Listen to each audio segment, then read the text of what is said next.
La table ronde suivante. Donc, je vais demander à tous ceux qui veulent rester de s'asseoir et aux autres de discuter dehors. Voilà. Ou alors de rester debout à l'intérieur, mais voilà, comme vous voulez.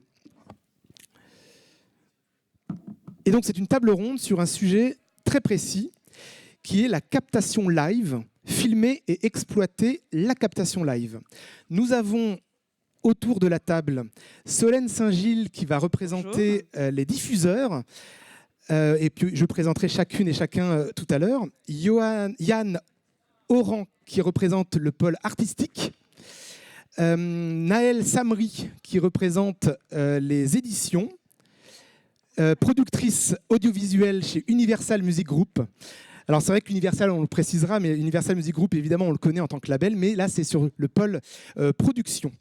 Malika Seguino, qui représente aussi les producteurs, mais du côté plutôt directrice d'un syndicat qui défend les producteurs de spectacles vivants. Et je mentionne Emmanuel Gaume, qui devait être parmi nous ce soir, enfin ce matin, et qui n'est pas là, donc je la salue et je vais mentionner son école, puisque savez-vous qu'elle va être lancée à la rentrée, une école, l'EICMI, une école internationale de musique à l'image. C'est unique puisqu'il existe des classes à l'image, mais il n'existe pas encore d'école entièrement dédiée donc à la composition pour l'image, le cinéma, l'audiovisuel. Voilà, donc je salue Emmanuel Gaume qui est à l'origine de cette création qui ouvre à la rentrée. Donc je pense que si vous tapez EICMI sur Internet, vous pourrez aller, si vous êtes intéressé, candidater à cette école en tant qu'élève. Voilà pour Emmanuel Gaume. Et on va pouvoir donc commencer la table ronde en présentant chaque intervenante. Alors Solène Saint-Gilles, comme je le disais, vous représentez les diffuseurs parce que vous êtes responsable des programmes culturels de France Télévisions. Dans un souci évidemment de rendre accès ce spectacle vivant, notamment des opéras, je pense, qui ont les opéras un peu le cliché de dire que les opéras c'est élitiste, et donc peut-être il y a cette idée un peu d'amener aussi ce spectacle vivant en dehors des murs pour aller les mettre sur le petit écran. Peut-être une première question donc pour préciser ce profil-là. On imagine évidemment France Télévisions comme le diffuseur, mais ce qui est intéressant de dire, c'est que c'est aussi un des grands financeurs. C'est-à-dire que France Télévisions est un des premiers à l'origine du financement de ces captations. Voilà. Oui, nous, il faut avoir, pour poser en fait un peu et avoir une idée de ce que ça représente sur France Télévisions, on a à peu près 350 captations par an. Donc sur l'année 2024, on avait 350 captations. Alors pas que musique, hein, mais captations en général et captations uniques. Donc c'est assez énorme. Ça c'est pour le linéaire, et pour le numérique, il faut rajouter 130 captations, dont 48 directs. Donc on a quand même un volume de captations qui est quand même assez énorme. L'idée, c'est de proposer un accès à des spectacles à nos téléspectateurs, donc un accès gratuit à des spectacles, soit parce que c'est des spectacles qui font événement, soit parce que c'est des spectacles auxquels ils n'ont pas accès, parce que tout le monde n'a pas la chance d'avoir une salle de spectacle à côté de chez soi. Donc évidemment, c'est toujours plus sympa de vivre un concert en direct, de le vivre, ou d'aller voir une pièce de théâtre, mais il y a plein de gens qui n'ont pas accès à ces spectacles, et donc nous, notre mission, c'est de leur offrir ces spectacles, plus d'être accompagné des événements. Voilà. Je ne sais pas si je développe davantage, je pense qu'on va faire un petit tour de table d'abord. Oui, on fait le tour de table, et puis surtout qu'après, ce qui est intéressant, c'est qu'on va croiser un peu les différentes expériences. Voilà. Donc là, on va se diriger avec Naël Samri, qui est donc productrice, comme je le disais, audiovisuelle, directrice du catalogue audiovisuel chez Universal Music Group. Donc il y a l'idée, j'imagine, de gérer un catalogue, c'est-à-dire les musiques qui appartiennent à Universal. C'est en quelque sorte une seconde vie de ces musiques-là. Comment vous définiriez en quelque sorte cet intitulé « Gestion de catalogue » ? Alors, la gestion du catalogue va de pair avec la production du catalogue. Et moi, ma mission première chez Universal Music, c'est aussi de enrichir, développer le catalogue audiovisuel. Donc, on a évidemment un catalogue discographique important. Donc, on produit des captations que l'on considère comme étant des œuvres à part entière, qui ne sont pas des œuvres de seconde vie, qui sont vraiment des œuvres à part entière. Je veux dire, un live, ça reste un live. C'est une œuvre importante. Ça rentre dans notre catalogue. Ensuite, ça peut être exploité ou pas, mais en tout cas, on le le détient au catalogue. Il peut être exploité d'ailleurs de différentes manières, et pas uniquement d'un point de vue audiovisuel. Les labels peuvent décider aussi de l'éditer en audio, par exemple. Très souvent, vous pouvez trouver certains lives qui sont disponibles en audio, qui sortent en vinyle. Enfin bref, aussi produire des objets un peu collector. Ça, c'est plutôt la partie du label, donc je ne peux pas trop rentrer dans les détails parce que moi, je produis, ça rentre au sein du catalogue d'Universal et ensuite, les labels décident avec l'accord de l'artiste, bien évidemment, d'en faire ce qu'ils veulent. Que dire d'autre? Je vais rejoindre aussi ce que vient de dire Solène, parce qu'effectivement, on travaille aussi énormément avec France Télévisions, que c'est une manière aussi pour nous de démocratiser le live, parce qu'effectivement, le live n'est pas spécialement accessible à tous. On diffuse en télé, mais on travaille aussi également beaucoup avec les salles de cinéma, toujours dans cette idée de démocratiser et d'apporter du spectacle vivant là où il n'y en a pas. Dans des villes moyennes où les artistes ne se produisent pas spécialement. Donc, on travaille aussi beaucoup avec les équipes, notamment de Pathé. Pathé Live, exactement. Ouais. Toujours dans ce souci d'ouvrir et de démocratiser au maximum la musique live. Et puis parce que la musique, elle se vit surtout live. Faut le dire. Je peux rebondir juste sur Pathé, parce que c'est vrai que Pathé, c'est pour nous pareil. Donc nous, on finance beaucoup ces captations, mais il y a plein de captations qui ne peuvent pas se faire aujourd'hui sans Pathé. Si je prends en gros le gâteau d'une captation, si je prends un exemple concret, la contribution d'un Pathé peut aller jusqu'à 50%. En plus, ils prennent la première diff, la première fenêtre de diff. Là où nous, on va mettre 30% sur et il y aura 20% du CNC. On est sur des volumes comme ça. Donc vraiment, Pathé est hyper important aujourd'hui dans le dispositif. C'est intéressant parce que moi, mon sujet en général, c'est le cinéma. Et là, je retrouve des terminologies du cinéma. La chronologie des médias existe aussi. Complètement. Et nous, on produit... alors là, on parle de la captation de concerts, mais moi, je produis aussi du documentaire, et notamment cinéma. Mais effectivement, c'est des mécanismes qui se retrouvent de plus en plus. Intéressant. Malika Seguino, donc la producteure de spectacles et directrice générale d'Ecoscène, qui représente des entrepreneurs de spectacles vivants privés. Donc il y a cette représentation, en fait, des entreprises qui sont des entreprises de spectacles. Peut-être juste, je vous laisse présenter Ecoscène. Oui, effectivement, je ne suis pas vraiment une professionnelle comme vous. Je dirige une organisation professionnelle. Donc, je représente les intérêts du spectacle vivant privé sur toutes les esthétiques, musique, théâtre, cabaret, tous les acteurs. Donc, les producteurs de spectacles, bien sûr, ce sont les plus nombreux, mais également les salles, toutes les salles en France, et les théâtres, les cabarets, les festivals, tout ce qui fait effectivement le live. Et je suis ravie d'avoir entendu que le live, c'est très important. En effet, c'est extrêmement important, puisqu'aujourd'hui, je pense que c'est... un élément majeur de l'industrie de la musique. L'activité des concerts a effectivement connu une croissance extrêmement importante depuis presque 20 ans, et elle est essentielle à la carrière des artistes. On peut dire qu'Ecoscène était un syndicat ? Alors on peut le dire, c'est totalement un syndicat. On est un syndicat, et on est même le plus gros syndicat du secteur, oui. Super. Et donc on pourra aborder évidemment toutes les questions de droit et d'économie pour une juste rétribution évidemment des producteurs. J'imagine que c'est une des revendications du syndicat. Oui, vous êtes très, très poli, effectivement, sur les mots. C'est tout à fait ça. C'est un de nos sujets.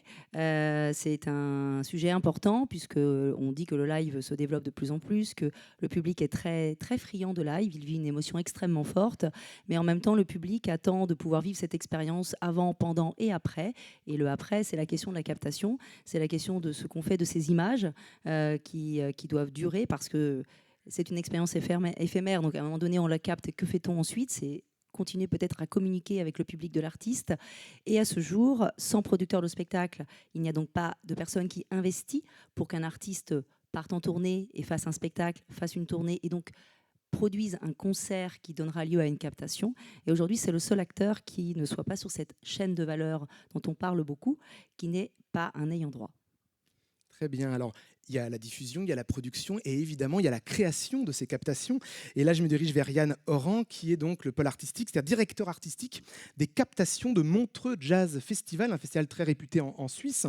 Donc, c'est vraiment, alors j'ai l'impression que vous êtes donc un parcours de photographe et de graphiste. Donc, le visuel est important pour vous. Et donc, j'imagine que derrière ces captations, vous êtes dans le souci de la qualité de ces captations. Mais aussi, est-ce que vous considérez comme un auteur, c'est-à-dire de considérer que derrière les captations, il y a aussi le regard de la personne qui réalise ces captations. Ouais, bonjour. Alors, ouais, j'espère en tout cas qu'il y a un peu de regard, mais ça dépend après de où on se situe, des moyens qu'on peut avoir aussi pour appliquer ce regard. Et c'est pas forcément très simple. Le Montreux Jazz Festival, alors c'est en Suisse, hein, je suis le seul Français là-bas, je crois. Mais c'est un festival qui est pas un festival de jazz. En fait, il a cette appellation-là depuis toujours parce qu'il y a toujours eu du jazz, mais c'est autant Massive Attack que cette année Neil Young ou je sais pas, Lil Nas X ou toutes ces personnes qui sont qui viennent pas du tout que du jazz. Donc c'est très très mélangé. Il y a beaucoup aussi il y a beaucoup de découvertes. Moi, je fais ça depuis 4 ans à peu près. Avant que ça explose, j'ai vu Kershak, j'ai vu Oui Renoir, enfin tous ces gens-là qui sont pas forts, qui n'étaient pas du tout dans des festivals en France à cette époque-là. C'est un festival qui fait vraiment découvrir et qui ont un truc, c'est qu'ils ont filmé depuis, alors je crois que c'est les 60 ans l'année prochaine, donc je ne fais pas le calcul, mais ça fait 60 ans qu'ils filment tous leurs concerts. Ils ont une archive qui est incroyable, ils ont autant du Led Zeppelin que du Marvin Gaye, ils ont tout en fait. Et ils ont toujours eu un souci d'esthétisme qui était assez fou en fait. Ils ont toujours voulu capter les choses de façon hyper belle. Moi, ils m'ont appelé. J'étais pas un spécialiste des captations. Ils ont aimé certaines choses que j'ai pu faire. C'est pas mon métier. Moi, je fais de l'image dans la musique. Donc, je fais autant des pochettes de disques. Enfin, c'est surtout ça mon métier. Donc après, a découlé les clips, forcément des captations vidéo et choses comme ça. Et donc, ils m'ont appelé par rapport à ça. Mais il y a une exigence. En fait, moi, j'ai un truc par rapport à ce festival parce que je ne fais pas ça du tout ailleurs. Enfin, on peut m'appeler pour des captations par-ci, par-là en France, mais ce n'est vraiment pas mon métier de tous les jours. Mais là-bas, je capte quand même, je crois, quasiment 80 concerts par an. Enfin, ça dure 20 jours quasiment, enfin, entre 15 et 20 jours. Mais il y a un souci vraiment de qualité. Et là où, effectivement, on est en train de... Il y a différentes étapes. Enfin, je ne sais pas si je parle trop. Non, allez-y. Il y a plein d'étapes un peu enfin, disons que le pire du pire, c'est on ne capte pas, ce qui arrive très rarement. Ça, c'est arrivé 2 fois. En 3 ans, 2 fois, 2 artistes. Je ne les nommerai pas. Mais après, le truc un peu naze, c'est on capte juste pour les archives. Après, on capte pour les écrans, c'est bien, mais bon, voilà, moi je préfère que le public regarde le concert en vrai que des écrans. Et après, il y a le stream. Là, en fait, on est passé, je sais pas, il y a 4 ans, à, je sais pas moi, 20% de stream, d'acceptation des artistes. On est quasiment à 80% aujourd'hui, parce que je pense qu'il y a un travail de qualité, enfin, je dis pas le mien, mais en tout cas de la part du festival, qui est... Donc les artistes arrivent, des fois ils disent non, on leur montre, ils disent oui. Donc c'est qu'il y a quand même un gage de qualité qui fait que, enfin moi je pointe ce truc-là parce que je suis souvent, je ne veux pas cracher sur les gens, mais parfois je me balade dans des festivals en France et je ne trouve pas que la qualité visuelle soit... des fois, je me dis, ils font pour faire, quoi. Mais ils font pas pour faire quelque chose qui va rester ou quelque chose qui va troubler. Voilà. Mais je sais pas, j'ai l'impression que je parle trop. C'est intéressant parce que ça rejoint, quand je vous ai présenté, le souci de la qualité. Voilà, c'est vraiment... et on va donc commencer à croiser les approches. Je vous laisse... C'est vraiment très court parce que je suis tout à fait d'accord avec Yann. Et nous, en tant que producteurs, capter un concert, c'est pas juste une retransmission de ce qui se passe sur scène, parce que du coup c'est pas hyper intéressant non plus, et que le travail du réalisateur est hyper important, et que même si on a l'impression que ça ressemble à une retransmission, en tout cas quand on a un œil un petit peu aguerri sur la captation, on se rend compte du travail artistique qui a été fait. Il y a certaines captations que j'ai faites, elles sont vraiment sublimées par le travail du réalisateur dans son placement de caméra, etc., mais aussi dans son travail avec le monteur ensuite en post-prod. Et encore une fois, donc nous, dans notre logique de catalogue, c'est d'avoir des choses très belles et intemporelles. Et ça ne se fait pas sans le travail d'un réalisateur. Donc c'était juste pour rejoindre ce que tu disais. Et moi, pour rebondir là-dessus, c'est vrai que nous, on cherche toujours des nouvelles façons, justement, de capter pour être. Et alors, là, on parlait du cinéma tout à l'heure, c'est intéressant parce qu'en fait, aujourd'hui, on capte évidemment pour les écrans, pour l'écran de télévision, mais on doit aussi capter pour le cinéma et également pour le petit écran sur le portable. Donc, c'est pas du tout la même façon de capter. Par exemple, moi, j'adore pour la télévision avoir des plans sur le public. Je trouve que pour un téléspectateur, c'est une façon aussi de s'identifier, avoir des plans sur le public. Mais un plan de public, ça fonctionne pas du tout au cinéma. C'est-à-dire que quand on est sur un écran géant et puis tout d'un coup, il y a la tête de Madame Michou sur le truc, et ça passe pas du tout. Et sur le petit écran, au contraire, il faut. Donc là, on a beaucoup de réflexions en ce moment. Alors ça, c'est pas, on n'est pas complètement sur l'esthétique, mais sur voilà, le cadrage. C'est-à-dire que encore une fois, on travaille sur 3 types d'écrans. Et puis on travaille après sur. Nous, on a fait des expériences en VR. On a fait avec Eddie De Pretto, par exemple. On a fait des expériences de son spatialisé. Je ne sais pas si toi, tu travailles là-dessus ou pas. Ça, c'est plutôt sur l'électro. Mais donc, tout le temps, on essaye vraiment de renouveler notre façon de capter. Et c'est là que c'est intéressant, c'est qu'aujourd'hui, évidemment, on ne peut plus aller dans un spectacle vivant sans voir toute la salle avec son téléphone portable. Et donc, et aujourd'hui, il est presque 20, vous allez peut-être confirmer, il est peut-être 20 aujourd'hui d'interdire les téléphones dans les salles. Donc peut-être que cette qualité de la captation permet de se distinguer et d'avoir une... Voilà, non ? C'est difficile, mais oui, il y a des artistes qui peuvent demander à ce que les téléphones restent au vestiaire. Hein, c'est arrivé. Pour la petite histoire, nous, on a fait un très joli programme avec Stromae pour France Télévisions, donc dans un cadre quand même assez privé, parce que je pense qu'on était 200 ou 300 grand max autour de l'artiste. Les téléphones étaient confisqués, j'allais dire, juste avant, quoi. C'est très marrant que vous parliez des téléphones parce que là, on vient juste de faire une étude qualitative auprès de jeunes entre 18 et 34 ans, des groupes partout en France. Et l'élément qui ressort tout le temps, il faut interdire le téléphone. Vous imaginez, entre 18 et 34 ans. Donc en fait, c'est eux-mêmes qui disent il n'y a plus que des téléphones portables. Donc ça effectivement contrarie l'expérience réelle et l'expérience du vivant. On voit le concert au travers de l'écran.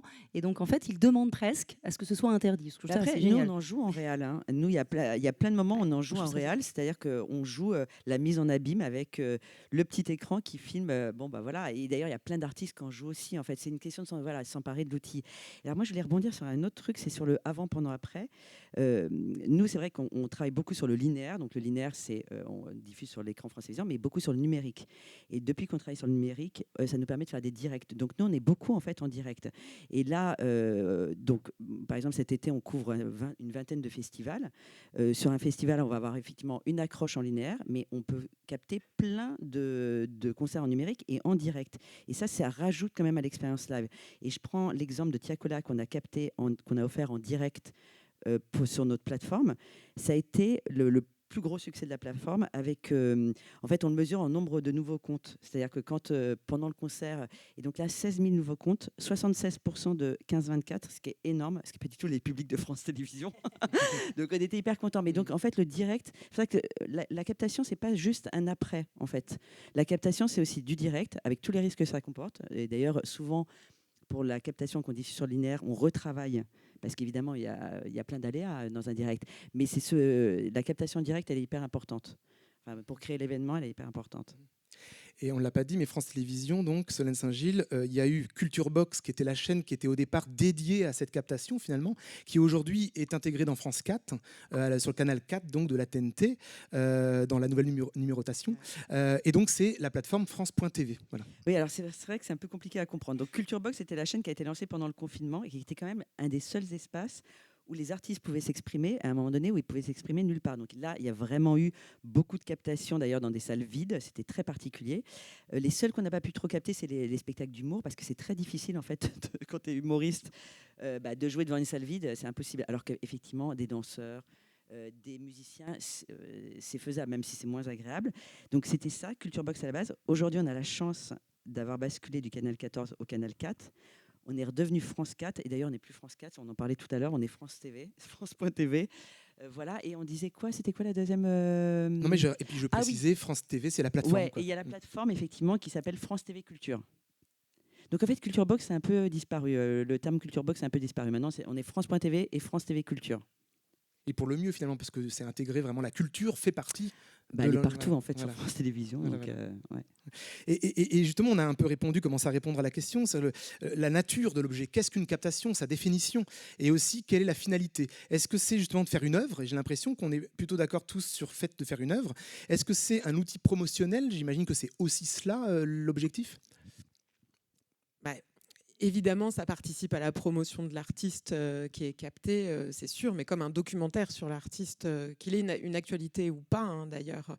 C'est vrai qu'on peut même aller un peu plus loin et parler de la diffusion. Quand on travaille avec France Télévisions, on essaye toujours de leur donner des périodes de diffusion idéales parce que on peut avoir une actualité discographique et donc du coup ça permet de mettre encore plus en lumière la programmation de la captation, parce que l'idée c'est que ça soit vu aussi.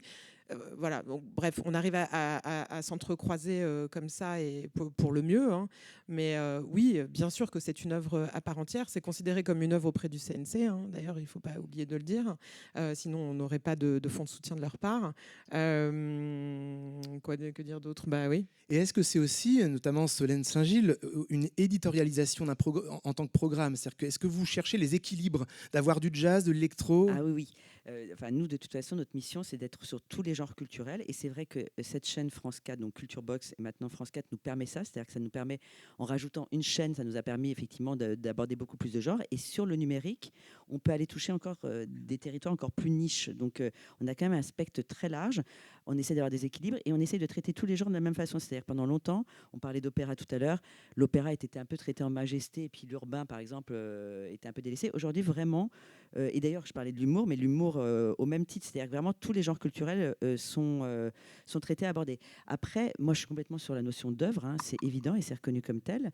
On parlait tout à l'heure des couloirs de diff, on parlait de chronologie des médias. C'est vrai qu'en fonction, une œuvre, elle est financée comme c'est des coûts importants, hein, quand même, justement pour que ça soit beau et bien fait. Donc, on est souvent plusieurs autour de la table à financer le programme. Donc, il y a souvent des couloirs de diff. Nous, on est sur des négos, en fait, sur France Télé. On est sur des négos, en général, sur le linéaire à 36 mois, 6 multidifs, 12 mois de replay. En gros, c'est un peu nos... Voilà. Et sur le numérique, on négocie entre 24 et 36 mois. Mais avant nous, Pathé, par exemple, passe avant. Il y a la VOD. Celui qui met plus d'argent passe avant, en fait. Oui. Alors, il y a quelques exceptions pour des chaînes vraiment payantes où on ne se considère pas trop en concurrence. Mais autrement, celui qui met plus d'argent passe avant. Donc en fait, effectivement, oui, c'est ça là-dessus que je voulais rebondir, Naël. C'est qu'effectivement, nous, on essaie de se coller aussi aux actus. On a intérêt à être dans l'événement. C'est-à-dire que tout d'un coup, je dis n'importe quoi, machin fait un Stade de France, pof, on a sa capta, on le ressort à ce moment-là. Mais on a toujours ces couloirs de diff qui peuvent nous bloquer, nous contraindre. Mais en général, on travaille très bien main dans la main avec les maisons de disques pour coller le plus, parce qu'en fait, au final, on a envie de faire plaisir à l'artiste.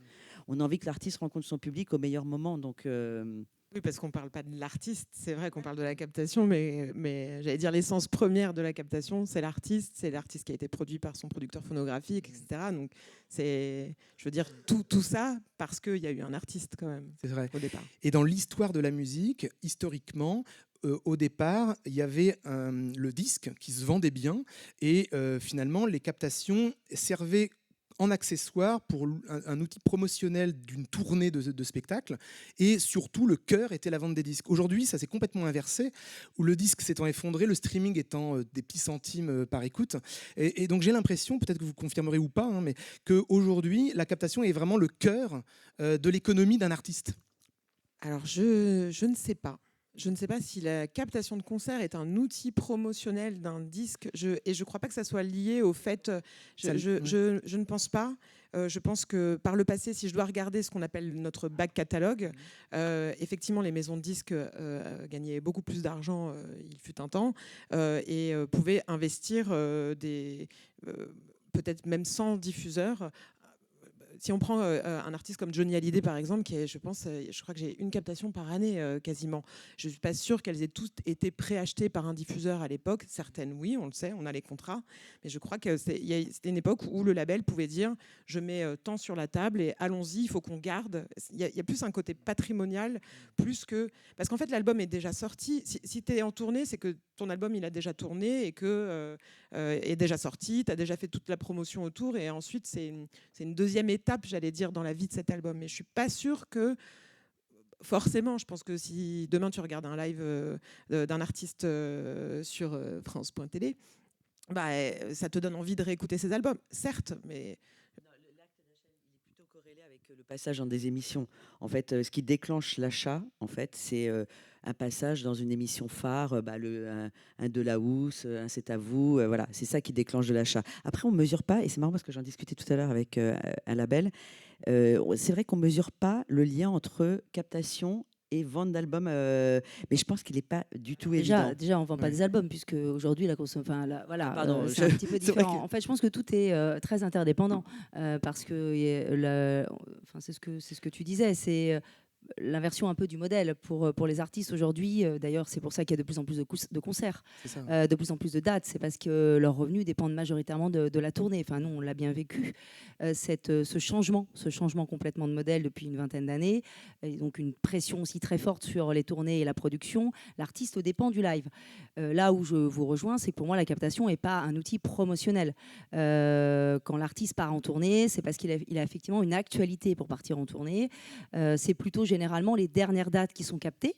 À un moment un peu particulier de la tournée où certainement on pense que l'artiste est prêt, que son spectacle est prêt et que le réalisateur qui va travailler sur la captation pense qu'il y a quelque chose à faire de ce dernier concert. Et c'est sans doute pour vivre l'après, pour peut-être continuer à travailler avec sa communauté, avec son public, parce que l'artiste ne fait pas que des tournées, il s'arrête, il doit à nouveau produire. Écrire, repartir en tournée. Enfin, c'est épuisant aussi des tournées. Donc, au bout de 2 ans, 2 ans et demi de tournée, elles sont de plus en plus longues, ces tournées. Elles sont en France, elles sont à l'international. Donc, moi, je partage assez. Pour moi, c'est pas promotionnel. C'est presque comme la conclusion de quelque chose, le garder, patrimonial, faire vivre cette tournée ensuite, continuer à communiquer dessus, à maintenir de l'image. On parlait beaucoup hier de l'importance de l'image de l'artiste. Moi, je pense que le concert, la captation, ça fait partie de ça aussi. C'est l'image de l'artiste qui continue à vivre au-delà du live. Le live est devenu une expérience extrêmement forte. C'est certainement dans notre industrie la dernière expérience un peu réelle, puisque là, on a vraiment l'artiste sur scène. C'est éphémère, c'est imparfait. Et là, on va effectivement capter quelque chose et en faire un objet presque parfait grâce au travail artistique du réalisateur. Donc vraiment, pour moi, c'est quelque chose qui reste de cette tournée. Voilà. C'est souvent une date où ils invitent, C'est il exactement y a ça. plus d'invités en plateau, c'est des dates où il y a un petit plus captation, c'est-à-dire qu'il y a parfois plus d'échanges avec le public, ils rajoutent des trucs, il y a l'invité, les guests. Voilà. Et donc pour terminer sur ce point de vue fait sur l'artiste, donc on a entendu la performance live est aujourd'hui centrale dans l'économie d'un artiste, mais la captation n'est pas forcément un outil promotionnel. Malgré tout, aujourd'hui avec les réseaux sociaux, on peut peut-être l'aborder, c'est qu'il y a comme l'idée qu'aujourd'hui, un artiste ne peut plus être dans un angle mort. Il faut qu'à tout moment, il y ait une visibilité de l'artiste. Donc s'il n'est pas en tournée, il est sur les réseaux sociaux. Et donc parfois, l'artiste va même prendre en charge lui-même un morceau, même une cover qu'il va faire à ses abonnés, par exemple. Ça commence à rentrer dans une chronologie de visibilité d'un artiste. Les artistes, par exemple, Orelsan, il s'est mis un peu, enfin, on n'entendait plus parler. Il était un peu. Il y a des artistes qui disparaissent justement le temps de création et. Ils veulent prendre le contre-pied ouais, de ça, justement. Justement. Exactement. Et alors ça, pour le coup, c'est vraiment intrinsèquement personnel à l'artiste. Ça, c'est pas du tout une décision de nous tous. On n'a pas du tout ce pouvoir-là. C'est l'artiste qui décide ou pas d'avoir son actualité. Encore une fois, il faut quand même revenir aussi à l'essence de la chose, qui est l'artiste lui-même. Et justement, je me dirige vers Yann Oran pour prolonger ce qu'on vient de dire. Est-ce que l'artiste décide de tout dans le cadre d'une captation? Parce que si, par exemple, il dit « moi, je veux pas de caméra dans mon champ de vision forcément, on pourra pas le filmer là. » Voilà, quel est les accords qu'on peut avoir avec un artiste? Et puis, est-ce qu'à un moment donné, ça lui échappe aussi? Déjà, le métier, il a vachement changé. C'est-à-dire qu'avant, souvent, les artistes, ils choisissaient un réalisateur et tout ça. Il y avait un espèce de truc très artistique. Moi, je trouve qu'aujourd'hui, c'est de moins en moins le cas. C'est-à-dire qu'aujourd'hui, c'est tellement difficile de financer une captation, machin, c'est qu'il y a des boîtes de prod qui arrivent en disant « tiens, je peux faire ça, j'ai une diff télé, j'ai un truc ». Donc, en fait, le réalisateur, souvent, passe un peu à la trappe. C'est-à-dire que moi, j'ai vu des captations où l'artiste ne savait même pas le nom du réalisateur. Et ça arrive de plus en plus souvent.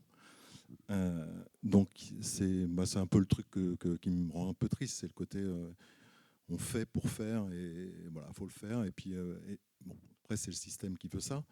En revanche, c'était quoi ta question? La question, c'est dans Ah quel... oui. Non, Oui. en tout cas, oui. Enfin, il va te dire qu'il veut Il a des son mauvais caméras sur profil. scène. Oui. Ouais, il va te dire ouais, je suis un peu mieux de là. Donc si ta cam principale, bon, mais pas, enfin, Non, mais- c'est pas dans le cadre d'un festival. Mais dans Oui. le cadre d'un festival, nous, par exemple, à Montreux, on sait qu'on a des options.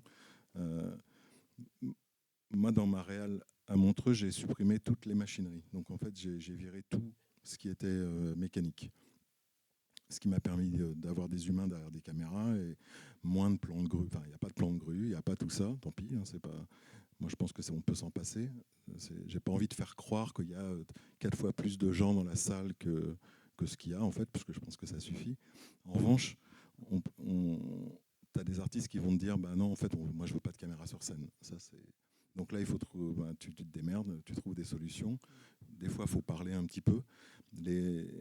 Comme c'est international, Montreux, les Américains sont très difficiles avant, mais une fois que c'est réglé, ils font tout pour t'ouvrir les portes et faire que la captation soit le mieux possible. Ils ont dit, ok, moi ça non, ça oui, ça.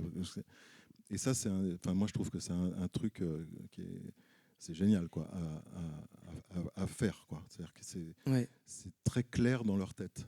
Mais dans quelle mesure un artiste ou un spectacle entier, les producteurs de spectacles vont adapter leur spectacle au fait qu'il y aurait une captation? En quoi ça va changer un spectacle? On Sur un l'adapte festival, ils s'en pas. foutent. Hein. Ouais. Non. Attends, moi, je suis pas tout à fait quand même d'accord avec toi là-dessus. Moi, je trouve que le réel, il est hyper important. Enfin, nous, on le traite de cette façon. C'est-à-dire qu'il y a des artistes, on sait que ça va très bien matcher avec tel réel ou pas. Ah, ce que je disais au début. Ouais, tu disais que tu as l'impression que le réel était plus un peu... Peut-être que tu le ressens comme ça, et c'est dommage, parce que moi, vraiment, je le ressens pas du tout comme ça. Alors, je me veux la voix du milieu, si vous voulez, parce qu'effectivement, je vois très bien de ce dont on parle. Et effectivement, on a l'impression, mais même nous, en tant que producteurs de captation, que c'est fait un peu de manière un peu, j'allais dire, industrielle sur certaines captations. Et qu'à chaque fois qu'il y a eu un véritable travail de réalisation, et donc du coup, en tant que producteur, tu comprends aussi derrière ce que ça veut dire. Nous, par exemple, je prêche pour ma paroisse, mais nos plans de cam sont absolument toujours validés. On a les desiderata des artistes, des managers, etc. On sait dès le départ ce qu'on peut faire, ce qu'on ne peut pas faire. Et on essaye d'imaginer les choses comme ça. Il y a encore des artistes qui choisissent leur réalisateur. Non, il y en a encore un petit moi, peu. je ne dis pas que c'est systématique. En revanche, mais c'est vrai qu'il y a... on voit bien qu'il y a aujourd'hui, je ne dirais pas quelle boîte de prod, il y a pas mal de boîtes de prod qui font la liste des concerts de l'année. Ils vont appeler les télés, ils essaient de vendre le truc. Après, ils disent j'ai vendu. Et ils vont voir l'artiste qui dit ah super, parce que c'est tellement difficile. Et c'est vraiment ce qui se passe. Alors que nous, on part pas de l'artiste. Nous, on le ressent. Pour ensuite aller voir le diffuseur. Moi, je sais pas que c'est France Télé. Non, mais mais je ne le prends pas à titre personnel. Non, mais moi, en tout cas, le réalisateur, c'est hyper important pour nous. Et d'ailleurs, on fait vraiment des matchs entre réalisateurs et artistes. Et pour la question de est-ce que c'est l'artiste qui décide de tout, bah oui, en fait, il décide de tout. Mais c'est le principe, puisqu'en fait, on le met en avant. Donc moi, c'est vrai que moi, les artistes, ils me demandent tout. Il y a même, on adapte parfois nos formats. Je donnerai pas de nom, évidemment, mais parce que voilà, il y a un artiste qui a un peu moins de cheveux, donc il veut pas que ça se voit. Donc qui c'est donc on capte en 16:9 là. En fait, on se met au service de l'artiste, mais en fait, on est là pour ça, parce qu'en fait, c'est son univers, c'est son œuvre, donc il décide de tout, et tant mieux. Quoi. Mais oui, et Très l'idée, bien. c'est d'avoir une belle captation, en fait. Donc, Très bien. Et donc l'idée, c'est vraiment une captation qui va s'adapter à l'artiste et non l'inverse. Et là, je me dirige vers Malika Seguino, qui donc à Ecocène, vous avez aussi une expertise juridique là-dessus, parce que au fond, il y a aussi des questions de droit. Quel est le rapport de droit? Où est la propriété intellectuelle sur une captation? L'artiste, le producteur, le réalisateur de la captation, voilà, quelle est la chaîne de droit? En fait, la chaîne de droit, c'est tout le monde sauf le producteur de spectacle. Donc voilà. Le seul acteur qui, à ce jour, n'est effectivement pas un ayant droit, c'est le producteur de spectacle. Bon, je ne vais pas refaire l'histoire, mais c'est historique, certainement un métier. Et vous le regrettez, c'est ça? On le déplore aujourd'hui, compte tenu effectivement de la place du live, puisqu'on parle de ça aujourd'hui. En revanche, l'ensemble des autres personnes que vous avez citées sont effectivement des ayants droit et c'est parfaitement normal. Donc j'entendais tout à l'heure que sur une captation, vous alliez parler au label. Je trouve ça assez dommage de ne pas parler aux producteurs de spectacles, puisque vous captez... En fait, nous, on parle mais même pas voilà. au label. En fait, on parle pas au label. Nous, il faut comprendre que France Télévisions contractualise avec un producteur audiovisuel. audiovisuel. C'est ça. Voilà. En fait. Mais le producteur Il se trouve audiovisuel... il se trouve que de temps en temps, on parle au label parce qu'on se croise. Bah voilà, là, je croise. Pas de problème, c'est pas une critique. Hein. C'est pas une critique. D'ailleurs, Je n'est dis- pas label. Mais non, mais ce que je veux dire, c'est que c'est très clair. France Télévisions contractualise avec un producteur audiovisuel. On lui donne une enveloppe et après, c'est lui qui fait sa tambouille avec. Voilà. Le producteur audiovisuel est le garant de bonne fin. Oui, exactement. Mais, les je n'ai discussions pas qu'on de- a avec les labels, c'est des discussions informelles, j'ai envie de dire. C'est-à-dire que c'est pas. Voilà. Et c'est important parce qu'en fait, c'est aussi là où Non, mais voilà. je ne critique pas. Ah non, mais je ne prends pas suis en train de vous indiquer, on me pose une question, j'y réponds, qu'on parle de live, on parle effectivement d'une matière effectivement qui s'appelle le concert et pas simplement le festival, puisque le festival est qu'un élément d'une tournée d'un artiste.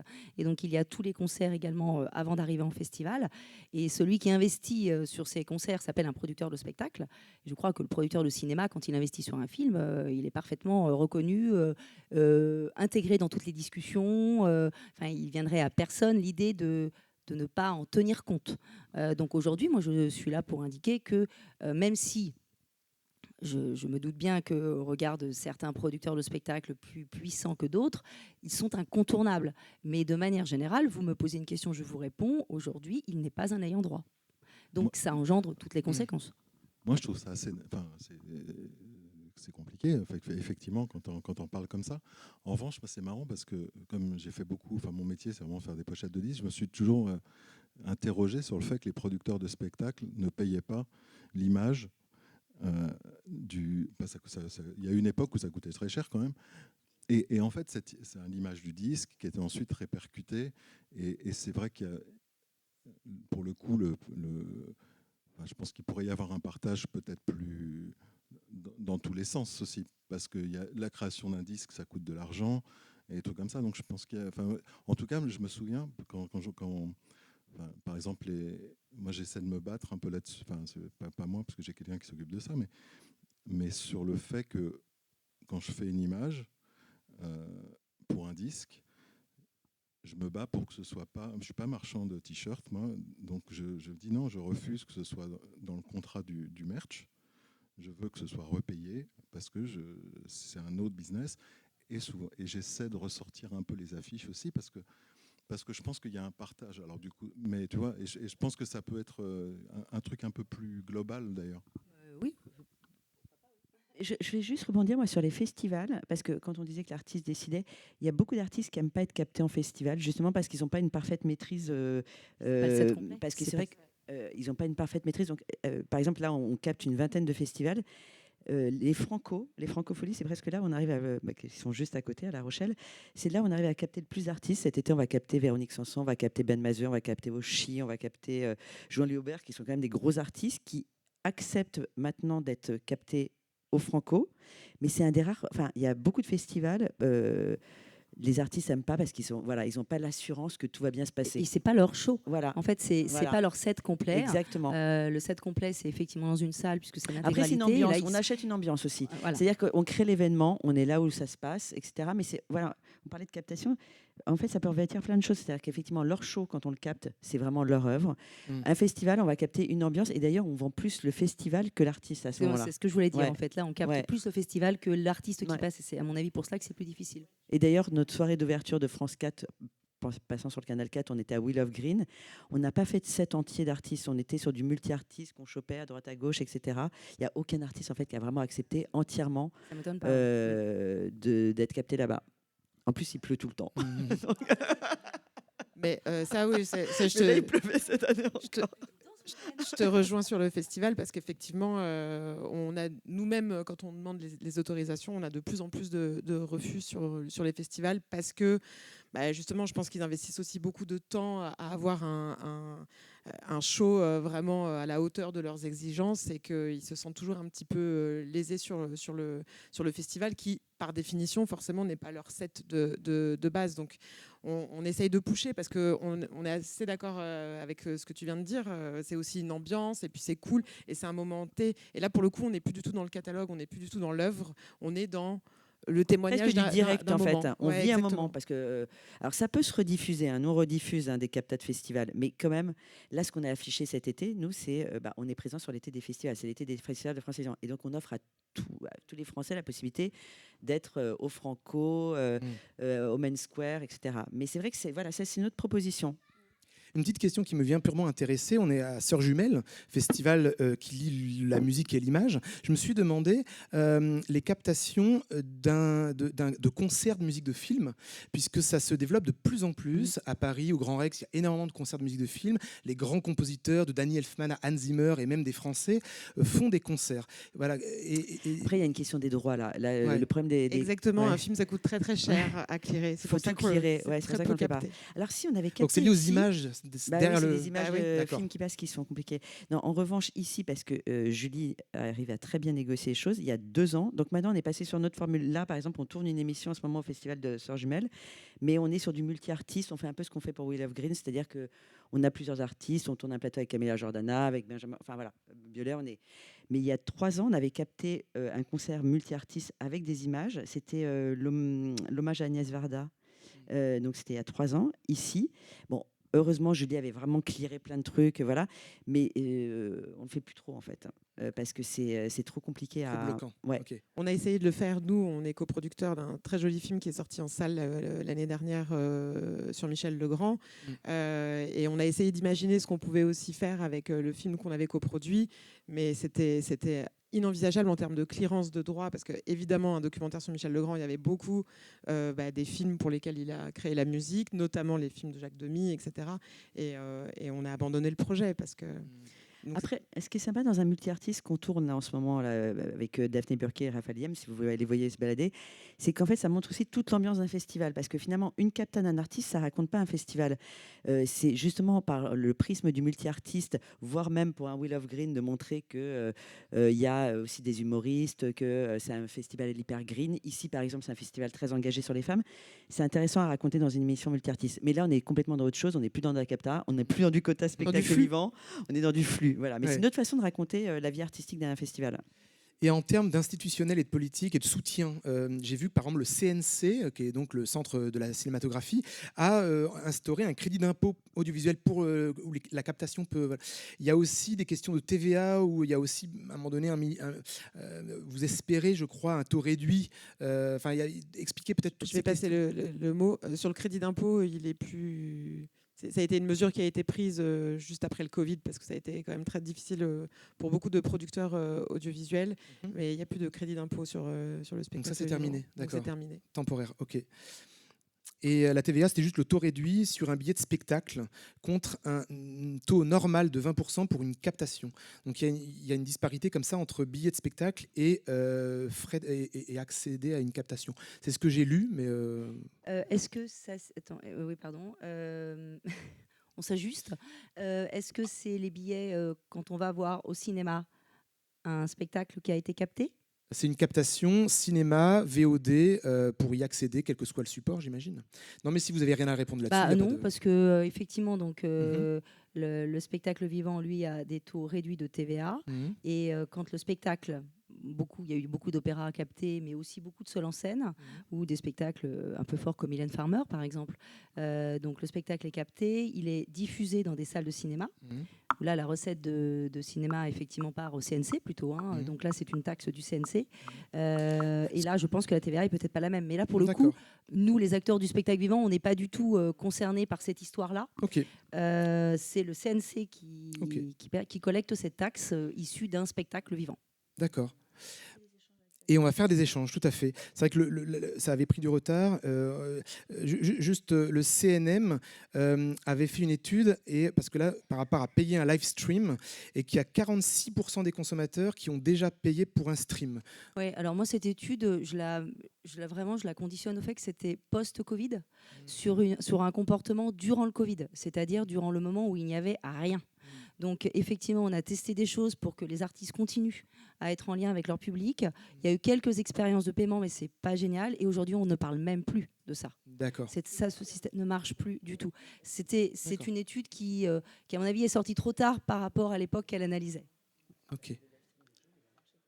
Oui, mais enfin, c'est très épiphénomène. De manière générale, Oui. là, c'est Joule, voilà. Mais autrement, ça ne marche absolument pas. Il y a rien, il y a absolument aucune économie. Et même Joule avait remis en place par ce biais-là quelques tickets, mais à un niveau très très faible. Le billet est hyper, ça marche pas du tout. Donc, à part Joule, visiblement, le modèle économique autour des live streams n'est pas pertinent, d'où que c'est important de trouver un modèle gratuit comme Culture Box et France TV. Question, comme vous m'y invitez, évidemment, il y avait aussi le moment de vos questions. N'hésitez pas. Je ne sais pas si un micro va circuler, mais je peux laisser le mien. Bon, allez-y fort. Bonjour, Karim Mélanie de Trampo à Nantes. C'est une structure d'accompagnement d'artistes, d'où sont sortis par exemple Zaoud Sagazan, je sais plus, Aide-moi, Voyou, Regarde les hommes tombés, enfin pas mal d'artistes. Et je voulais juste témoigner du fait que filmer, exploiter la captation live, c'est quelque chose aussi qui peut servir à trouver les partenaires, à trouver des concerts au tout début, et que ça se fait beaucoup à l'arrache, et que ça se fait beaucoup sans moyens, et dans un contexte où on a un service public qui est attaqué aujourd'hui, et nous, par exemple, en Pays de la Loire, c'est assez catastrophique. En fait, on a repris un peu le travail que faisaient les maisons de disques au début avec des DA. Et en fait, on est là au tout début à compter sur l'école de cinéma, compter sur le lycée d'art graphique. Voilà, je voulais juste parler de ça. Et juste aussi dire que finalement, l'image, c'est aussi une chaîne sur l'identité visuelle qui est nécessaire de penser un peu plus globalement que par silo. C'est-à-dire qu'on va travailler la pochette, on va travailler la scéno, on va travailler la captation, la réalisation, et qu'on a des artistes aujourd'hui qui sont aussi à 360 à gérer tout ça, et qu'il est important que ce travail en amont soit un peu canalisé. Alors, ce n'est pas pour les enfermer, mais aussi ramener une culture générale, des fois qui manque un peu à certains artistes, qui sont très enfermés, moi je vois dans les musiques actuelles, et qu'il est important de ramener aussi des connaissances en art plastique, en cinéma, en réalisation, et que le secteur public a besoin, et des opérateurs, je ne parle pas que de Trampo à Nantes, hein, mais aussi de producteurs, de petits producteurs, enfin entre guillemets petits producteurs, qui n'ont pas ces moyens en fait d'aller là. Donc il faut vraiment faire prendre conscience de manière un peu plus globale qu'il n'y a pas non plus aussi que cette voie de l'industrie qui est aussi qui va enfermer un peu dans certains modèles stéréotypés, qu'il y a aussi des voies peut-être un peu plus ambitieuses de travailler aussi avec un secteur alternatif qui n'est pas seulement voué à passer du single ou des... voilà. Moi, je vois qu'on est en antenne aussi des Inouïs du printemps. Dans les jurys, on a aussi une prédominance de... Alors, c'est quoi le single? C'est pas une chanson. Il y a des formats de musique, en fait, qui sont assez exigeants, qui demandent de la recherche, du temps, et qui ne soient pas sur des formes stéréotypées. Il faut aussi défendre ces musiques. Voilà. Oui, ça, je te rejoins totalement. De toute façon, de respecter aussi la vision de l'artiste, parce que encore une fois, on part de l'artiste. D'où chez Universal, on a des partenariats avec les Gobelins, etc. Et effectivement, pour faire travailler un écosystème, j'allais dire, de créatifs autour de l'artiste et de garder une cohérence de son identité visuelle, quoi, j'allais dire. Et que le fait de le capter, bah, c'est comme une espèce de toile. Enfin, voilà, ça fait partie d'un grand tout pour garder une cohérence. La cohérence dont tu parlais, je suis assez d'accord. Et de faire c'est ça qui est plutôt cool. Alors, en discussion avec l'artiste très souvent, parce qu'ils ont évidemment toujours leur mot à dire, mais on est aussi force de proposition parce qu'on peut imaginer tel ou tel créatif autour de tel ou tel univers. Et au début, tu disais quelque chose sur lequel je voulais rebondir, mais j'ai complètement oublié. Je ne sais plus ce que tu as dit. Bref. Bon, c'est pas grave. Oui, alors, et je voulais te rejoindre, c'est très difficile de capter des artistes dits en développement. Ça, je suis bien d'accord, parce que c'est un pari financier. Ça coûte. Il y a un truc qu'on ne s'est pas dit, c'est que ça coûte très très cher de capter. Ça coûte extrêmement cher de capter. Quand on n'a pas perdu d'argent, on est content. Et donc, du coup, c'est difficile pour nous, producteurs audiovisuels, les diffuseurs et tous les partenaires financiers, d'investir. Voilà, il faut que ça fasse partie d'un tout, et franchement on le fait un peu, et notamment avec France Télé, hein. Franchement on y arrive quand même pas mal sur des artistes en développement, mais c'est vrai qu'il manque de visibilité, notamment sur de l'image live. Ça, je suis Alors, bien ce qu'on d'accord. fait, nous, par exemple, cette année dans Culture Box le show, on avait un petit showcase de fin d'émission, 3-4 titres, et ça fait un petit concert pour les artistes en développement. C'est pas mal parce qu'en fait, alors il n'y avait pas que des artistes en développement, il y avait aussi des artistes très installés qui le faisaient, hein, mais voilà, c'est ce qu'on essaie de mettre en place. C'est fini, c'est ça.